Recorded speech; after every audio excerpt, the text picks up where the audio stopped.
Wow, mo kí wa pé ẹ káàbọ̀ padà sórí ìkànnì wa tí à ń pè ní Koikimedia. We are back again on our live transmission. We had a bit of technical glitch during the broadcast earlier on today, but we've been able to resolve that problem, and we hope that we can have our broadcast without any interruption again. So Mokiwa, once again, apology to all our listeners and viewers that we could not complete the first section of the broadcast, but hopefully we can be able to do so at this particular broadcast. So Mokiwa Lenkonsi. While we are going to start the program bit by bit, as you're coming in about our programming so that we can get more people to join on listening as well. So my name is OLAYOMI KOIKI. So we are just one step into a full transmission, and I welcome us once again back to our channel, the Yoruba Nation campaign, where discussion, awareness, and reasons why an independent Yoruba country is much more favorable than a one Nigeria. So that is what we are doing on this platform, and we hope that many of us will learn one or two things as we join the broadcast. So let us start the program as we have done earlier.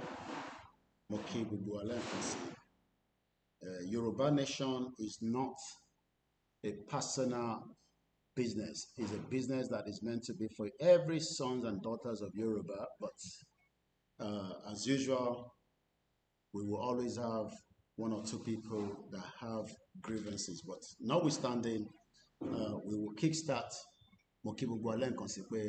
welcome back. On all the channels. Let me know in the comment section. It's very important before Katumamalo Soro Lo Ti Awon Igbontan so. Mombo e je ka lo bayi na. The Yoruba indigene. I want to talk to you all. And I want you to listen and accept what I'm about to say. I said they are already usurping you from your villages all over Yoruba State. In Ogun State, Osun State, Anambra State, even Anambra State, even the Igbo lands as well. People are already entering those places, and they're already overtaking you people in your various states. What we are saying right now, this is not about religion. Christian, Whether you're a Christian Muslim, or you're a Muslim, and we are Yoruba traditional worshippers. This is time we must band together to fight for our father's land so that they don't overtake us in it. Don't let them use religion to take over our land. All those villages they've taken over in Ondo State, when they wanted to kill, they killed Christian and Muslim alike. They are fighting for the land. They are not fighting for religion. They are just coming through the lens of religion. But I'm telling you all Yoruba people, please be prepared. Nigerians at large, please be well prepared so that they don't take you away from your father's land. And calling onto the royalties in Yoruba land. The Oni of Ife, the Imperial Majesty. Kábíyèsí, we greet you, sir. Please talk about this. The new Aláàfin, please talk about it. All the kings in Ondo State. Lagos State, The kings in Lagos, Oyo, Oshun, please talk about this. Because when the war overwhelms us, we will not be able to do anything about it. Personally, I'm ready for war. I told you the last time that you fortify yourself. Some people will say, why will a pastor utter that kind of statement? Please go and fortify yourself. Because when war comes, I will drop my Bible. I will go and fight for my father's land. When the Christianity came into Nigeria, it came in 1842. That was when it came in. And the first person to compile the Bible, his name is Williams. They killed him on the 6th, 1536. They burnt him. He was lynched. The person that compiled the Bible for us. So religion into our culture or property for our father's land. I will fortify myself and I'll be a leader. And if you can fortify people, fortify them. We will fight that war.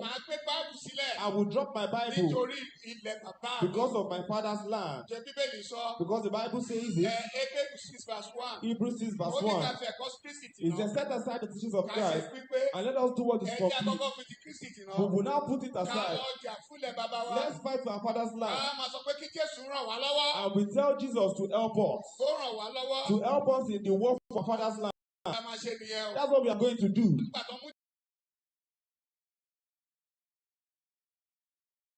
Good evening and welcome back to our broadcast.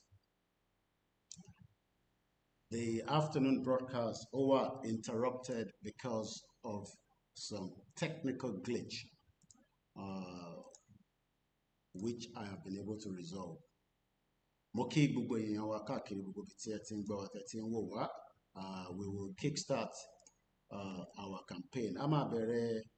Ìrìnàjò yẹn padà again, àmọ́ gbogbo wa náà ni mò ń kí, mo fi kíkí pé Palm Sunday lè ní èní ní 13th April 2025, 1922 ní time tí a wà nísìnyí. Mo kí gbogbo wa lẹ́ẹ̀kan sí i. Ẹ jẹ́ ká máa tẹ̀síwájú nínú ìrìnàjò náà. Ẹ jẹ́ ká kọ́kọ́ lọ báyìí.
Koikimedia, we're bringing the world closer to your doorstep.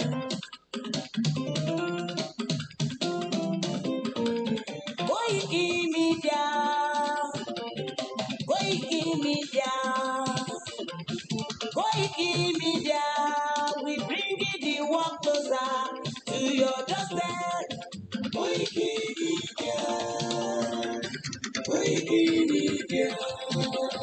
Koikimedia, we bring you the one closer to your doorstep. Àwọn tó lára àgbà yìí dá, àwọn ló láṣà àti èdè. Ìkéde lárugẹ nílẹ̀ Oòduà o, àwa gangan ni bàbá. Koikimedia, Koikimedia, Koikimedia, we bring you the one closer to your doorstep. They never sabi wetin we carry for her. But we dey move closer before dem go sabi. I said they never know wetin we carry for body. But we dey move closer before dem go sabi. Ọ̀kín lọ lọ́jà ẹyẹ, ìléhùn ló ló lajú. Ẹyẹ tó lórí kòtò bí àdán, ọ̀pẹ̀tẹ̀ lẹ́dùn. Ká ṣiṣẹ́ fún ilẹ̀ bàbá wa. Ká ṣiṣẹ́ fún ìlú bàbá wa. Ká jùmọ̀ sowọ́pọ̀ ká lè tó dúdú àga. Wọ́n dúdú wọn kò bá lè gbé wá. Ọmọ Odùduwà ṣe kiri. Ẹ dìde fún ẹ̀tọ́ adúláwọ̀. Ká lè jọ jùmọ̀ gbé délẹ̀ ìlérí. Ká wọlé bá ògo ilẹ̀ wa. Ká ṣiṣẹ́ ká lè jọ gbàdé. Ká lè gbàdé adé adúláwọ̀. Àwa ni ìmọ̀lẹ̀ tí yóò tàn káàkiri. Ìyàwó Odùduwà ni wá. Koikimedia, àwa là ń gbétò lárugẹ. Ètò tó gbójú ọ̀wọ́ ìwà mọ̀ni. Kásá. Ẹgbẹ́ polówó ọjà wà kájé bùbá yín jẹ. Ètò tó gbójú ọ̀wọ́ ìwà mọ̀ni. À ń gbétò lárugẹ, à ń gbàsà lárugẹ. Ètò tó gbójú ọ̀wọ́ ìwà mọ̀ni. News and sports, ẹ máa rí gbọ́. Ètò tó gbójú ọ̀wọ́ ìwà mọ̀ni. Ọmọ Ìjẹ̀bú alárẹ̀ mi ló ní kí n máa ké tata. Koikimedia, ọ̀rọ̀ lágbájúmọ̀ mi. Má bá ṣẹ̀rẹ̀ lọ. Ọmọ Yorùbá nìyẹn, ọmọ Yorùbá tata. À ń gbádùn rẹ, ọmọ Ìjẹ̀bú alárẹ̀ mi. Ṣé ìlọ máa fi dìbò ọ̀tẹ̀ mọ́lẹ̀? Ẹ̀yin lọ́mọ onígbò máa ń dé máa dé máa dé. Ẹ̀yin lọ́mọ onígbò máa wọ̀ máa wọ̀ máa wọ̀.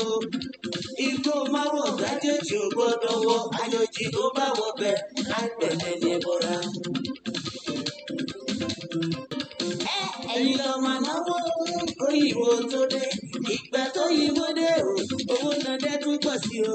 Koikimedia, ṣàwa ni bàbá. Koikimedia, àwọn ni bàbá. Koikimedia, àwọn ni bàbá. Àdánsọ, àtúnpèrè gidi. Koikimedia, àwọn ni bàbá. Àwa là ń gbétò lárugẹ jẹ́ ká jọgbọ́n o. Koikimedia, àwọn ni bàbá. Àtúnjàfẹ́tọ̀ ilẹ̀ wa, fẹ́tọ̀ ilẹ̀ Yorùbá. Koikimedia, àwọn ni bàbá. Ọmọ Oòduà ni wá o, tọmọtọmọ. Koikimedia, àwọn ni bàbá. Ikú tó ṣe bí lébi òsì, àdìmú bàbá yọ. Koikimedia, àwọn ni bàbá. We bring you one closer to your doorstep. Koikimedia, àwọn ni bàbá. Afẹ́fẹ́ tó ń fẹ́ o tó ń kan jòkó lára ni. Koikimedia, àwọn ni bàbá. Àgbèrè gbèdé Olódùmarè ló fún wa ṣe. Koikimedia, àwọn ni bàbá. Gbogbo ilé ẹ̀kọ́ àwa ni bàbá o. Koikimedia, àwọn ni bàbá. Ẹ máa bọ̀ wá ẹgbẹ́ polówó ọjà ni wá. Koikimedia, àwọn ni bàbá. Odùduwà alágbèdá ní òtítọ́ lágbèdá ní. Koikimedia, àwọn ni bàbá. Àti sọ́dọ̀lẹ̀ àti sórí kẹta. Koikimedia, àwọn ni bàbá. Àtúntàn àtúnpèrè gèdè. Koikimedia, àwọn ni bàbá. Koikimedia, we bring you one closer to your doorstep. Koikimedia is around to give us latest. Is around to give us latest. Ladies and gentlemen, ẹ mú kalẹ̀ sílẹ̀, ẹ tẹ́tí ẹ gbọ́ ètò tó kojú gbogbo. Ladies and gentlemen, ẹ mú kalẹ̀ sílẹ̀, ẹ tẹ́tí ẹ gbọ́ ètò tó kojú gbogbo. Koikimedia is around. Mo kí ẹ brother mi, ẹ̀gbọ́n mi dáadáa, Abiodun George. Tó bá wà ní UK, tó wà l'Amẹ́ríkà, you will do more. Nigeria ló affect most of the people at home. Púpọ̀ nínú yín tẹ́ ń wò mí, you are better off me if you had the privilege to have left Nigeria like I did 27 years ago. Púpọ̀ nínú ẹ̀yin tẹ́ ń wò mí láti Yoruba land tó ń pè Nigeria, you would have been better off if you have left Nigeria just like I did. But the difference is that I was better off in Nigeria before I left Nigeria. Ẹ̀gbọ́n mi dáadáa. I was better off, most of you today, in the current Nigeria, I was better off before I left in 1998.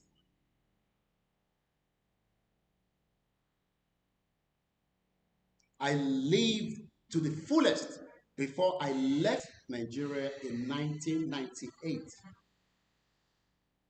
Am I clear? I go to my do. I live in Comploke. Ẹ̀gbọ́n mi, internet mi tán lẹ́ǹkan.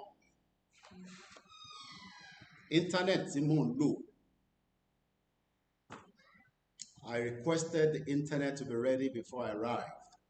They did the right thing. They bought the right internet, but it went for 1 month. I cannot understand why in Nigeria you will struggle. Go and listen on the Mix LR. It's cheaper. Emma Faraway on diaspora. Go free the diaspora. Only 3 people in your meta query after the broadcast in the morning. Only 3 people sent in donation towards the walkie-talkie. 15 pounds. This one is not even $50. It was 24, because I put 25 pounds, and somebody sent 15,000 naira.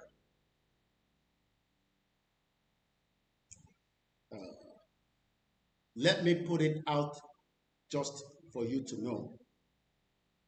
I raised a bit of money for my ticket coming, but my mom paid more than half. My mom, Mama to be me, had to pay for my ticket to return back to Africa. So don't think that when we sit here, when we sit down here and we tell people to give us money, you are thinking that they're giving us that money and then, oh, it's the big money. It's the Yoruba nation because of money. I was better off most of you today before I left Nigeria in 1998. And I'm proud and I can boast about it because it is my own I'm talking about. You can talk about your own. You can go and open Facebook and YouTube. I was not hungry, Ebi Opami, throughout the time I spent in Nigeria. How many years I spent in Nigeria, I can't work it out. But I know I was very young when I left Nigeria in 1998. Ebi Odepawa. My dad was a big man before he died. But my mom was also a big woman. My mom was traveling with nothing less than $100,000 as far back as 1990. You know what better for you when you tell me, say, at the city, they look for money for us to eat because we are doing Yoruba nation. We need that one. I don't want to curse, but you know what better for you. If you ever put me in that bracket, don't bring your problem in Nigeria. Don't get it involved into the movement. My mom was traveling with $100,000 as far back as 1990 when she realized that the money was becoming useless in Naira exchange. She ran out of Nigeria in 1992. And she had to go and work in UK. A businesswoman. So what on sọ pé òun tajà ní Nàìjíríà, ó lè rí ṣe nínú Nàìjíríà, kò ń ṣèpè, ó lè rí ṣe. And I'm trying not to let my Instagram to go away, so I'm trying to be very cautious with my utterances. Because it's a technology. You can see my reaction. And you might think that I'm trying to be violent. That's why sometimes I shut it down and say community standard, especially Instagram. So don't put me in your bracket as somebody to be part of social media. It is going to be 3, if not 4 years. I have told you continuously. Only recently, WD76 is paying us because of the advert and super chat. And the least I've got from it is about 70 pounds. So far, it's 120 pounds. Just the donation that people are giving us on the super chat, YouTube collect their own 40 or 60%. And we also have people that say, Koiki, take there, take there. But my motto baby, my mom, I told her that I could not raise enough money for myself. And she had to pull up again to rescue me. My ticket coming back to Africa, because it's a very extreme one this time around, cost me 1,500 pounds. You know what better for you if you ever point your finger and say, oh, Yoruba nation la fin jẹun. Yes, if you think about it, but I am not under the same category like you or others. Let me tell you who my father is. K-O-I-K-I, a full Yoruba man. Let me tell you, my mother is a full Yoruba woman. Aomo is Salekogidi, Lagosian. While my dad is from Ijebu-Ode. So I'm not one of those that you think that we are hungry. I will make sure that if I am the last man, we will dissolve Nigeria. How? Don't worry about it. But I am not the only one, because many of you also want Nigeria to dissolve. Even Eyitie disagree. Many people now want Nigeria to dissolve far more better than when it started. The Igbos don't like the Yoruba people. There's nothing we can lie about that. Igbo ló gba ilé mom sí mi. Iti bapti ọkọ ẹ̀ tó fún pé this is part of your own. Igbo ló gbé níbẹ̀. But what we said to him is that we are not selling this property. He has made offer. It's a big house. They have tried to buy it off us, but we refuse because àwọn ìyàwó bàbá àtàwọn ọmọ bàbá mi wọ́n ń ṣe lébi náà. So tí wọ́n bá ti ta property bàbá ẹ̀ àti màmá ẹ̀ fáwọn ọmọ Igbo tó wá fi ń kọ́ whatever nísàlẹ̀ Èkó ní gbogbo ibikíbi, that is your problem. Don't bring your personal problem into the movement. I have my personal problem. I do not bring it onto the movement. When I'm on the show, I have put my personal problem. We have already fought. But that is my personal problem. I don't have to bring it on the social media and link it with Yoruba Nation. Yoruba Nation, Yoruba Nation, stop it. It is the fucking Nigeria that took that from you. Don't ever bring that into the movement. Yoruba Nation, Yoruba. No, it's not Yoruba Nation. It's the fucking Nigeria that took it from you. Bomb bastard. That fucking country that has messed many lives, and you are telling us that Yoruba Nation. How is it that Yoruba Nation in that fucked up country? Where is the job that you want to do? What businesses can you do that my mom has not tried in Nigeria for the last many years that he has lived in Nigeria before she ran out of Nigeria? Idiot all over the place. Bomb bastard. Igboho was running a good business in Nigeria until Nigeria came to him and wanted to kill him. Bomb bastard. Igboho lives in Cotonou now and also lives in Germany because of Yoruba people. Idiot all over the place. Baba Kitoye left Ekiti to come and live in Cotonou. You think it's cheap for Baba Kitoye to be living in this part of the world? He has to sacrifice himself. At 90 years old, the man is still fighting for us. Olori Puruku Are also say, oh, bomb bastard, every single one of you. We will be part of the people and you to complete this mission. If Nigeria needs to destroy, so be it. I don't give a fuck. Nigeria that messed up my mom in 1992, that she has to run away. My in-laws are suffering because of Nigeria. Idiots all over the place. Don't bring your personal problem into the movement. Put that in your house. Let's fight together so that we can free from the bondage and the fucking country that has messed us up. That's what we should be fighting for. And if Nigeria needs to destroy, so be it. Tinubu cannot stop what is going on right now because Olori Buruku to fefite Kobawani, and we will not allow that. Good evening and welcome. This generation will do everything that needs to be done. Buhari was doing a coup when they were running their own coup. We will not run a coup, but Nigeria will go down. Whatever it takes, it will go down. If it means to blood, it will go down. Don't push me tonight. We are going out. We will come out. If we are attacked, we will attack them back. That is the fact. This police come back attack, we will attack that police back, but we will not attack until they attack us. Bomb bastard. If it's only 1,000 of us, we will go with Igbowo and we will come into the country.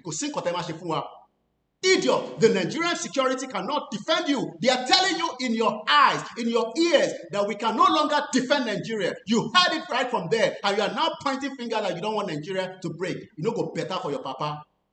Idiot all over the place. You think we are joking with this movement? You think we have come to make money on this movement?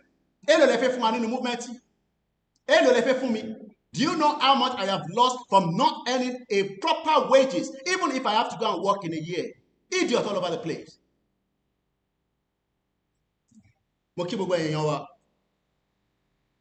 The battle to rescue ourselves is now. 2025, you might bono. If Toba bono, Ama Asoko bono, this year will be the year. We will not tolerate any nonsense from any fucking politicians again in that fucked up country.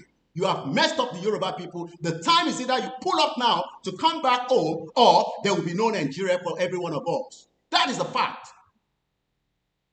Many Yoruba people are suffering because of your own negligence of trying to work with the globalists. Nigeria will break up. If I get killed, millions of Yoruba people will stand after me. You know, go better for you now.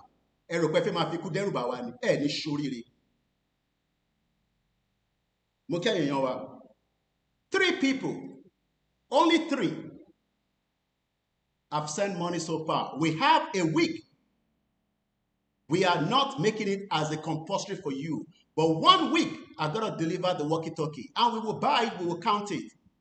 1 week from today, Fulani is giving people within Yoruba land a week, 3 days, to give money so that they can use that money to buy weapons and kill us. We are talking about walkie-talkie, which is just a basic. We are not talking about buying guns because we don't have the money to buy guns. But the guns that we will use, if the Nigerian military attack us, we will take back that gun from them and we will attack them back with it. That is what is going to happen. Because we have told them that the rally will come up. Now nobody will stop that rally. In Jesus' name, let's share Dumari. Lord diragidi mo sọ fún èmi náà dira lọ́wọ́. Lord diragidi. Gbogbo tó bá mọ̀ láyé ni kò lọ fi dira. Gbogbo tí Elédùmarè bá fún gbogbo ọmọ Yorùbá. Ẹ lọ dira kẹ́ lọ prepare. Ẹgbọ́n sókè bàbá. The Yoruba indigene. I want to talk to you all. And I want you to listen and accept what I'm about to say. I said they are already usurping you. Àwọn kan wọ́n dún mọ̀kọ́mọ̀kọ́ mọ́ wa lọ́wọ́. Wọ́n dún hẹ̀hẹ̀hẹ̀ mọ́ wa lọ́wọ́. Ẹ wá ní ká má defend ara wa. We will do whatever it needs to be done to free ourselves. One wow doom, one doom homo wa lọ́wọ́. Àwọn wo làwọn náà? Your villages all over Yoruba. Gbogbo villages has been destroyed. As we speak today, many people have been killed again by the same fucked up country you're calling a country. Olórí burúkú Mali. Ìwọ ọmọ Yorùbá ń point finger pé àwa tá à ń ṣe Yorùbá nation yẹn. O Mali. Àmọ́ kó tó dùn ìyá ẹ̀. olórí burúkú ọmọ àlè Yorùbá ṣó yẹ kó ọmọ Yorùbá máa point finger sí bàbá Lóyè àti Ìgbòho àti bàbá Akíntóyè àti George Akínọlá àti gbogbo ẹ̀yin màmá àti ọ̀pọ̀lọpọ̀ àti gbogbo ẹ̀yin bàbá wa ẹ̀yin tá a bá dárúkọ ẹ má fi ṣèbínú rárá ọba Ògbóni ìjà gidi ń bọ̀ gidi ìjà gidi ń bọ̀ ìjà gidi ń bọ̀ kò ń ṣeré ilé ò ń ṣeré má rò péré ni o lọ dira gidi mo sọ fún ẹ ìjà gidi ń bọ̀ ìwọ tó ń béèrè pé jọ́ ló máa jáde tó bá jáde tó ṣo lè dúró tó bá gbọ́ ìbọn tó ń dún pàpàpàpàpà tó bá fìbọn lé èso máa dúró àbó máa ya dàdà àbó máa èwo ló máa ṣe inú méjèèjì lọ dira mo sọ fún ẹ lọ dira gidi. When they were running the coup, the same fucking Babangida is now coming back to tell us after 32 years that pé òun kà má bínú sóhun òun dá ìbò tí gbogbo ọmọ Nàìjíríà àtọmọ Yorùbá that sacrifice. I was in secondary school during the 1993 election. E no go better for anybody wey say we no go fight. Ní ṣoríire àwọn olóò níjà. Nígbà táwọn ṣe gbogbo nonsense tí wọ́n tó ń ṣe, àwọn wá ń plead pẹ̀lú àwa ní sí pé ká dákẹ́ ká wá fi diplomacy. Diplomacy will not give us Yoruba nation. I have told you this from the day one. But diplomacy will still be part of it on the parallel. There will be crisis in Nigeria. There's no doubt about it. Because Nigeria has pushed the people to the wall. And the people are demanding their right. And that right will be respected. If not, there will be no country called Nigeria again. Enough is enough. We have had it too much. Otide gongo wabai. Stressed out. Ní Ogun State. In Ogun State. Osun State. Osun State. Ondo State. Ondo State. Anambra State. Even Anambra State. Gbogbo àwọn ilẹ̀ Igbo wọ̀nyẹn. Even the Igbo lands as well. Àwọn wọ̀nyí ti wọ̀. People are already entering those places. Tí wọ́n dẹ̀ ti gba gbogbo ẹ̀. And they're already overtaking you people in your various states. Èyí tá à ń sọ yìí sí. What we are saying right now. Kì í ṣe ọ̀rọ̀ ẹ̀sìn o. This is not about religion. Christian. Kò ń ṣe ọ̀rọ̀ ẹ̀sìn. I have told you, Igboho has told you, Baba Akintoye has told you. Jajẹ̀sìn. I don't give a toss if a Muslim believes in the movement or not, but I want a Muslim to live peacefully side by side with a Christian and our tradition. But today, even a Yoruba Muslim is not recognized in Saudi Arabia or Mali. Bomb bastard or Yoruba Muslim who are recognized in Saudi Arabia. They think that the North, that the Fulani controls, should be respected and give the order by the fucking Sultan of Sokoto Lori Buruku. And you call yourself a Yoruba Muslim. A Yoruba Muslim that doesn't have any value in Saudi Arabia, around the world. A Yoruba Muslim under a Yoruba independent country will be valued, respected, just like the Muslims that I've seen in the UK, living a better life, running a business, doing many things, supporting the British economy. They might not like everything that Britain is doing, but they have no choice because Britain continues to support and protect their own Islam in the United Kingdom. The fucked up Nigeria cannot protect, give humanity valid reason for you to have a welfare. No Muslims in Yoruba land today can go to school, no security, no food. Kí ló wá ń ṣe nínú Muslim tó ń sọ pé ń ṣe Muslim Nigeria? Muslim Nigeria wo ló ń ṣe? And the same goes with Christianity and also our tradition. Gbé Bible ẹ sẹ́gbẹ̀ẹ́ mo ti sọ fún ẹ ti pẹ́. Ọ̀rọ̀ Bible kan lè wá gbé Bible sẹ́gbẹ̀ẹ́ á padà lọ sí ìtọ́npè náà tí bàbá ńlá wa fi ń jà. Òun la máa lọ gbé wọ̀, a máa lọ gbé ẹ̀wù ogun wọ̀ nísìn torí a ti wà lójú ogun báyìí. Wàá lọ gbé ẹ̀wù ogun wàá lọ gbé wọ̀. Èyí tó bá máa jẹ kó lọ jẹ, èyí tó bá máa sí sára kó sí sára. Èyí tó bá ní kó má bọ́bìnrin sùn, má bọ́bìnrin sùn. Until everything is over. We want to defend and protect the lives of millions of Yoruba people from the country called Nigeria that have destroyed us. And the time is now. Ní ṣoríire yìí tẹ̀ ń sọ̀rọ̀ election. Àríran wò. Ní ṣoríire mo sọ fún yín, èyí tẹ̀ ń sọ̀rọ̀ election. No election should be discussed on the table right now. The only conversation on the table should be how we will exit Nigeria. A Christian Muslim, or a Muslim, àwọn adájọ́ ọmọ Yorùbá. and we are Yoruba traditional worshippers. Àsìkò tá a gbọ́dọ̀ kó ẹ̀sìn wa papọ̀ nìyí. This is time we must band together Láti jà fún àwọn ilẹ̀ bàbá wa. to fight for our Mo kí ẹ Easy àti bàbá mi Son Odu. Thank you so much for the super chat. So they don't overtake us in it. Don't let them use religion. Ẹ sọ fún Baba Adébóyè, I keep telling him, during Jonathan, Baba Adébóyè, G.O., you protest. What happened now? Ṣé ìyà ò tí jẹ Nigerians too? You don't have to believe in Yoruba nation. But I hope that your church are all fortified enough to withstand the Fulani invasion, especially your churches. The one abroad will be rescued, but the one across, you don't have any business to have your church in the north. Church in redeemed. Let us have it in Yoruba land and we're respected. But as we speak today, you refuse to even come out and defend Nigerians against the hostility of Tinubu's government. Tinubu from listen, whether he's dead or alive, we don't know. He's in France, changing all his body, just like Buhari. He will not die. There's a lot of, prophecy. I've listened to it. But Tinubu will die. I don't pray he die. He will witness Yoruba and he will be the last president. He cannot stop it. Tinubu fought during Nadeko. We are fighting our own. Let him come and stop us. Tobajo mali lohun. Tobaje ko mali ni Tinubu ni ko wa stop our. If our demand is not our demand, under United Nations or no United Nations, fuck United Nations, kò ní dá fún United Nations. Fuck America, fuck Britain. Yoruba will leave and it will start from this year. Ní sórí re gbogbo yín. Rò pa ṣeré ni. Attitude padà.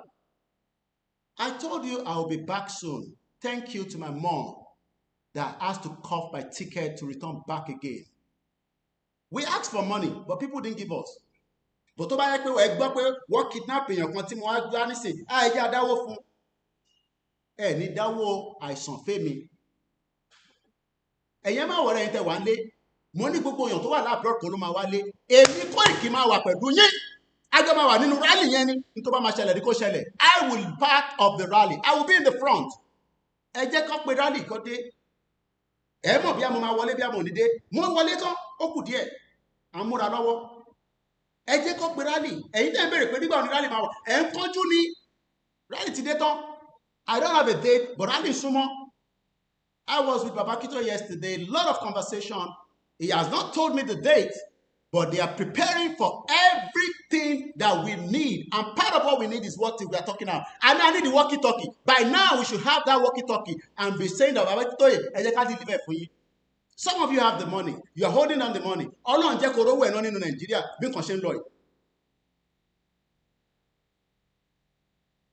And allow people to continue to intimidate you. Ìbẹ́ rí wọn lábújá lánàá. Obi Kubana, 50 years old. Ẹ̀rí bó ṣe ṣe fati. Àbí? Ẹ̀rí Bídélé Mọ̀mọ́dù gbogbo pátí tó máa ń ṣe fún yín. Owó ta fẹ́ fi rescue Yorùbá là ń wá nísìn àárí. When the time comes, ní rí àkọ́kọ́ tó máa mú resources jáde nílẹ̀ Yorùbá. Ní ṣoríire gbogbo resources yẹn. We will stop any resources from moving out of Yoruba land. If you have to kill us, kill every one of us. We want to die. Àtẹ̀pẹ́kú ní ṣoríire. We want to die. You no go better for anybody wey say no wan die. Ní ṣoríire àwọn ẹlẹ́fẹ́ máa fi kú dẹ́rùbà. If somebody die, the next person will continue the journey. It no go better for anybody wey say we no go die. If we die, many of you go die as well. Let's sort this thing out peacefully. If you do not allow a peaceful dissolution of Nigeria, expect a destruction of Nigeria. That is going to happen. We are telling the politicians they are taking us for mockery. It no go better for you. Bí ẹ̀yin lẹ́ni state ni bí àgbègbè alágọ́ ní àríran wò tó bá tó time yẹn. Àríran wò tó bá tó time yẹn. Ẹ̀yin tẹ́ wà lé ẹ múra dáadáa. Mo máa súnmọ́ yín láìpẹ́. Mo ti wà ní Africa. I am currently in Africa. You can see I'm sweating. Tó bá yẹ pa lówó ní ìbẹ̀rẹ̀ ká gbé condition sí bíbà ẹ̀yin máa lè. We are all sacrificing so that everybody can enjoy the future of Yoruba land. Over our land. Gbogbo abúlé tó ń gbà l'Ondo State yẹn. All those villages they have taken over in Ondo State. Wọ́n pa Muslim, wọ́n pa Christian. When they wanted to. Wọ́n pa Muslim, wọ́n pa Christian. Wọ́n pa Muslim, wọ́n pa Christian. And that is the country that you're expecting the military. The military that the Borno State government is telling the fucking Minister for Information that you don't know what the fuck is going on in Borno State. The Minister for Information, we don't even know where he is. Remember that this was the same thing to Lai Mohammed. Where is Lai Mohammed? You know, go better for every part of Lai Mohammed. Oh, this story, Lai Mohammed. Wherever you are, Lai Mohammed, it no go better for you. It no go better for your generation. for telling lies for 8 years of Buhari that Nigeria was safe haven, was a safe place. It no go better for you like Mohammed. Oh, ni shorire.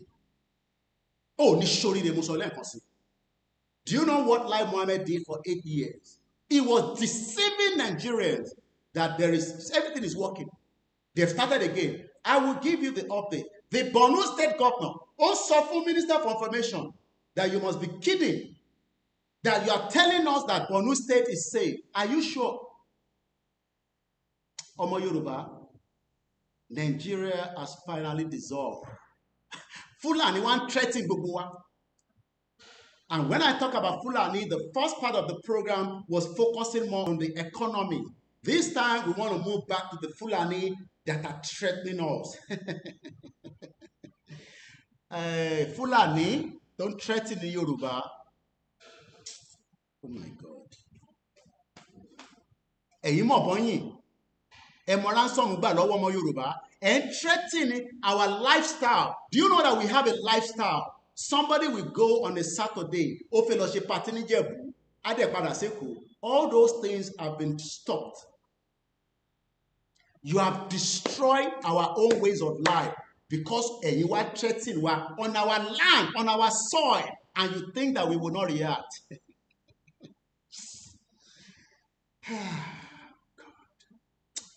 Ẹ bá mi ṣe àdúrà fún alàgbà tó ń sọ̀rọ̀ yìí. Ẹ jẹ́ ká fi àdúrà ká fi ran olùṣọ́ yìí. These are the kind of àwọn olùṣọ́ tó yẹ ká máa ṣàdúrà fún. Not Baba Adeboye that cannot speak out during the crisis that is affecting Nigeria and the Yoruba people. Ṣé Baba Adeboye ṣé Yoruba ni wọ́n ṣá? Let me ask the question. Is Baba Adeboye is he a Yoruba man? Because some of them, they are not Yoruba people. We think, well, the only man lórúkọ Yoruba, àwọn wá látOǹdó. Are we sure that Baba Adeboye is a Yoruba man? It's a question that journalist is asking. Ṣé Baba Adeboye tá a máa ń rí yẹn, ṣé Yoruba ni wọ́n ṣá?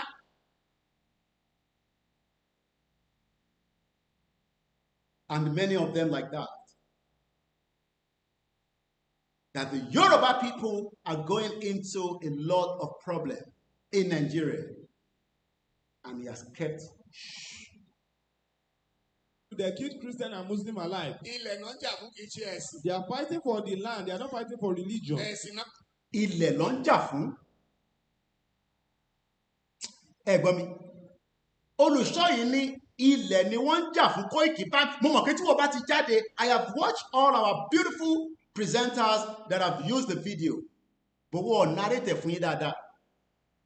Wọ́n ṣàlàyé díẹ̀ fún yín pé ogun ti dé, ogun ti wọlé bá wa báyìí. And Baba Adeboye refused to come out and tell us.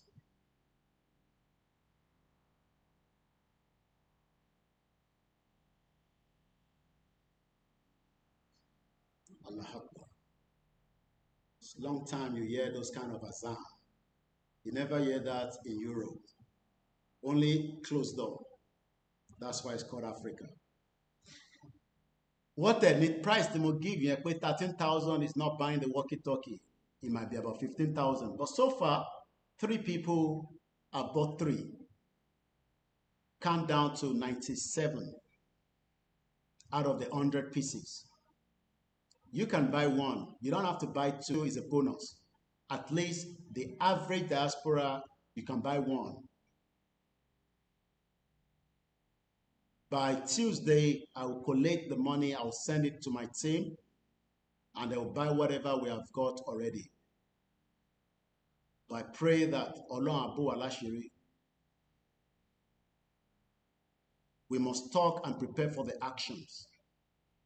Walkie-talkie is a very good tool, far better than a mobile phone for communication during the rallies across the Yoruba land. I do not have any details, but Baba Akintoye will make that announcement at the appropriate time. That is not going to be long anymore. I can tell you that. I spent hours with him yesterday in high spirit, strong in body, strong in mind. We're grateful to the family. We're grateful to him. And we will continue to appreciate him for the great work he's doing towards the movement. Pẹ̀lú gbogbo àwọn tí wọ́n jẹ́ cabinet wọn. Those that disagree with Baba Akintoye, that's fine. No problem. No problem at all. But the only leadership that we have is Professor Adebanji Akintoye. And the general that we have under him is Chief Dr. Sunday Igboho. The deputy, Kayode Mola, thank you so much for the sacrifice that you have to endure. We are all family men, and we are enduring a lot with our children, our wives, and our families. And also, everyone that is working towards the liberation of the Yoruba people, in whatever capacity. A particular group I'm not going to mention called me for a meeting yesterday. My brain was blown away. Wow. Emi Koni, the action man. My job is to prepare you from the media perspective. People are working round the clock. One of account number Sita. People are working around the clock. These are very small numbers of people that invited me into a meeting, strategic meeting, endorsed by Igboho and Baba Akintoye. They are working for them. I work for Baba Akintoye and Igboho. Ẹ bá ń gbọ́ táwọn kan bá ní èmi ò ṣiṣẹ́ fún wọn. Àwọn yẹn máa wò wọ́n dáadáa. Àwọn ò ṣiṣẹ́ fún Baba Akintoye. My mom says she will donate 5 walkie-talkie. That's a challenge to some of you. She paid more than half of my ticket to return back. She prayed for me when I was going. She asked me just to be doing what I can do, but don't say too much. I don't know how far she has listened, but I'll probably just slow down a little bit now because I've spotted my mom. Adams Olamilekan, I will pay for one. Adams Olamilekan, I might call you when I'm in your town. Otiyebe, I will call you when I'm in your town. I will be in your town very soon. The diaspora, Eite Wanile, I can mention names. Yemi Fatoki, I expect you to give us money for 2 walkie-talkie. These walkie-talkie, we must have it before Sunday next week. Like I said, it's 100. 10 will be for my team, 40 for Igboho, 40 for Baba Akintoye, and then we can decide how to give the 10 to another group or however we want to do it. It will just be a special gift for my own platform. Into Baba Akintoye lo ma fi 40 yẹn ṣe àti Olóyè Igboho. This is well needed. Itara tẹ́lẹ̀ ní 4 years ago, don't expect it to still be active. I'm sure most of you know that. I can see a lot coming in. I don't know what that is. Etuba Sendo, they're 15,000 naira from what I'm told. I'm told not to say 13,000, but let's work it out at 15. It's not for me. I'm sure you know that. And I'm sure we can deliver. Omawulo Gofunwa towards the rally. The rally, as many of you do not understand, we are not going back in. A lot of people have said, Koiki, are you sure we are not going back in? I said, we are not going back in.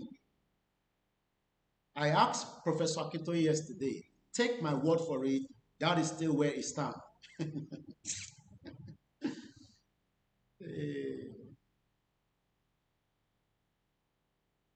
It's 15,000 naira. My mom says she will buy 5. Let me stick to my mom. I need to deliver that within a week. And I know you will not. You've never disappointed me before. I remember when I was going to leave London, I made a couple of calls, even after my mom has sorted me out. You know, we are never satisfied. And few people that I called at the last minute, Just the bit and bit. I did the shopping for the family, and they're doing very well. And my wives are doing very well as well. Let's move forward. Phone line will be open. The program might be long. There will be background noise. I'm sure you know that. But it's a window. The fan, I've reduced the volume so that it doesn't echo too much. I'm sweating, but it's okay. It's good for me as well. You don't sweat like this in London. After weather about hot. Let's go back to this, our man of God, that says, a máa gbé Bible sẹ́gbẹ̀ẹ́, àwa lọ dira ti ìbílẹ̀. Tá bá ti parí ìjà tán, a tún gbé Bible, kò bà kankan jẹ́. Let me make sure some of you understand. It's about us now. It's not about Baba Adeboye. I love him so much, that's why I call him all the time. And I'm honestly saying this from the bottom of my heart. I expect more from Baba Adeboye, but I'm not getting enough from him. And that makes me sometimes yell at him. Maybe he will hear my voice and he will come on the pulpit and say this, that I know God is showing him something, but he's scared. That's what I can see in Baba Adeboye. Erumba Baba Adeboye. I am recording, and sometimes when I mention your name, it will filter. But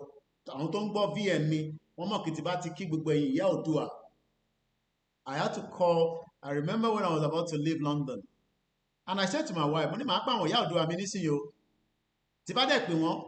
Mama sort me out to what they disappoint me. And I called them, and my wife was jealous.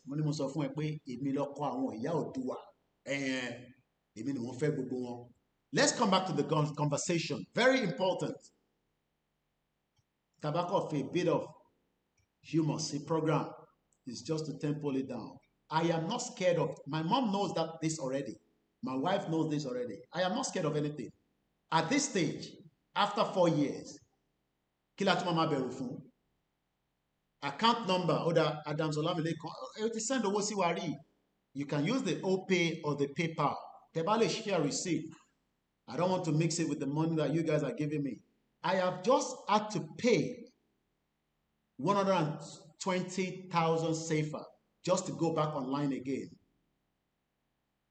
I don't know what they did the first one we bought. Could take 5 days or 10 days or whatever days. What's in looking to do anyway? But I have not done any live since I arrived, and I've been around for some time. You don't need to know when. That's for security purpose. I'm sure you don't need to know that anyway. But I've just come online and my internet is done. My head is going poo. What's going on? No, only 120,000 safer last year. We did 50,000 safer. Who is going to pay back for me that? Paloma, rescue me. The 50,000 safer, how long it's going to last again? The first one, Toshe, and this is just in one country. If I move to another country, I don't know what is going to happen, but that is so far about it. And I'm sure you want me to be online every day now. I had to see Baba Kitoye before I start my live broadcast, even though I have been in town for a couple of weeks. But because I've been busy with other things as well. So let's come back to the conversation. Babawa is okay, the first bank account is 30 96 80 88 48.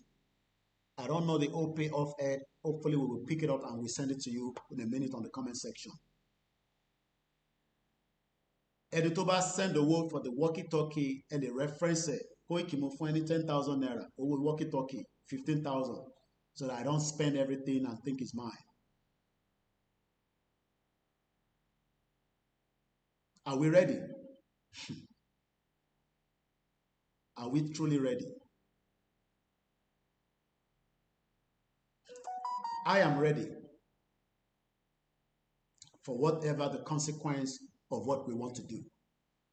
Is there one already? I won't share àwọn Buhari àti Babangida Tonku plot. Do you know how much Babangida stole from Nigeria with that Yoruba? Mo fẹ́ ṣépè fún Abiola tẹ́lẹ̀ ni. Mo wá take it back pé kì í ṣe sùúrù fún pé Babangida ni bí a kì í ṣépè fún nìkan. Do you know how much between Babangida and Atabiola emoye owó tó jí nínú Nàìjíríà? Wọ́n fi resources tiwa, resources tilẹ̀ Igbo, resources ti Middle Belt, wọ́n fi jayé, wọ́n fi ṣoríṣiríṣi nǹkan, wọ́n ò dẹ̀ fi ṣàǹfààní fáwa. We are not a coup plotter. My brother Abiodun George, ó gbé mi ní phone. I couldn't get the phone for him. Tabarẹ̀ tó bá ní phone, àbí tẹ́ bá fẹ́ rà fún. I am not selfish on my platform. I have a strong platform. And sometimes I do tell you to support others. You can check him out on Facebook. There are two of them like that. Olasheu. Two of them asked me for mobile phone, but I don't have the means. If you can't change it, I don't have the means. But about them to sponsor one in Nigeria. He's in Nigeria with Olasheu, and they're dedicated as well. So just in case,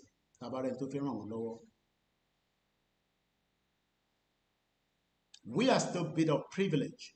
I can still live in Africa for 2 years and I can survive. But most people at home are struggling.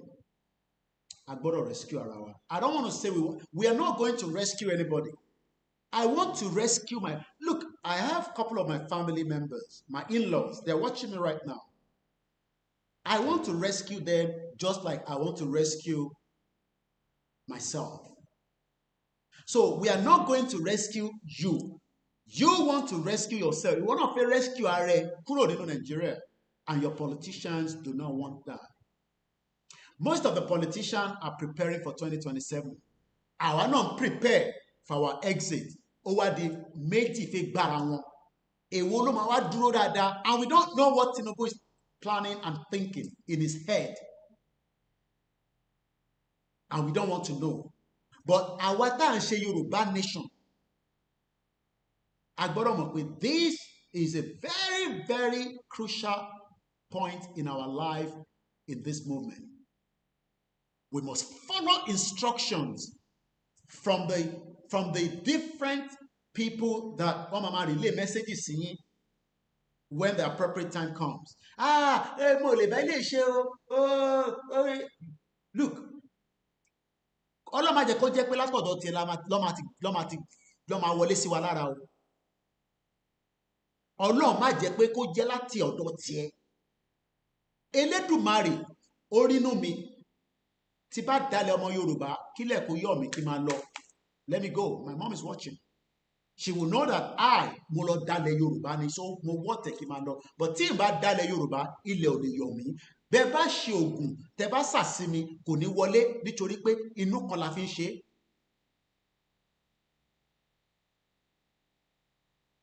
Má dalẹ̀ Yorùbá níbi tá a dé. Fàwọn tó ti dalẹ̀ yẹn sílẹ̀, and I'm not talking about in the movement. Àwọn tó ti dalẹ̀ wa tipẹ́tipẹ́, MKO Abiola, gbogbo wọn yẹn wọ́n ti dalẹ̀ wa. Bísí Àkàndé, Bọ̀dé George, I saw Bọ̀dé George at the symposium tó ṣe fún bàbá wa Payọ̀ Adébánjọ. I am not going to curse Payọ̀ Adébánjọ, but mo gbọ́ pé wọ́n ní during the symposium, most of you might have seen the video. I see if I can get the soundtrack. That Afenifere is a political party, not the social cultural group that we thought they were. One social cultural group.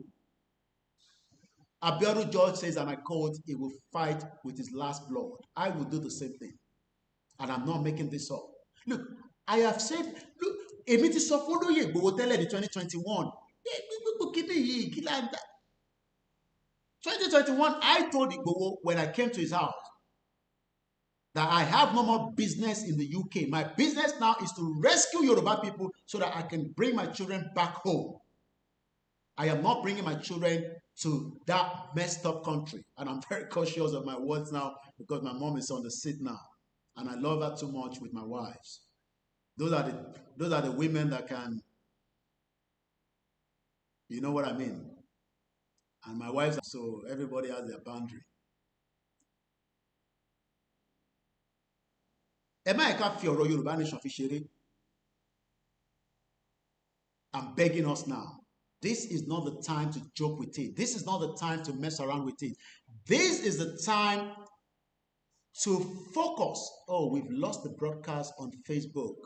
Oh my God, I don't even know that we've lost that already. There must have been so much pressure on that. All right, that's fine. So I might start the Facebook with another phone. Only one Facebook is operating. Or what I can do, let's end the backup Koikimedia. I will end that and then go me, and I'll just use the laptop straight for the Facebook, and I'll upload later on. I think what killed my internet, I was doing a lot of upload, and you have not seen my latest update from the airplane. Ẹ tún rí àwọn àrà tí mo tún dá lórí flight. Mo dára tí mo fi débí báyìí ni. Mo kí Aziz. Maybe from tomorrow or midnight, you start seeing videos of me. I am now on TikTok, Koikimedia. So I'm going to stop the Koiki backup so that we can use the direct live without a software on the Facebook. So in the backup, join the other 2 YouTube channels because I'm not in a rush. So this program might last as I can sleep on the program if I want. We might even raise the money that I want. Add a single donation for Koikimedia, but we're taking donation for the walkie-talkie. So let's end the broadcast on the backup channel. Mr. Lani Jamiu, Elodara Pomowa lórí àwọn YouTube channel wa tó kù. So we can just stay there. Then later on,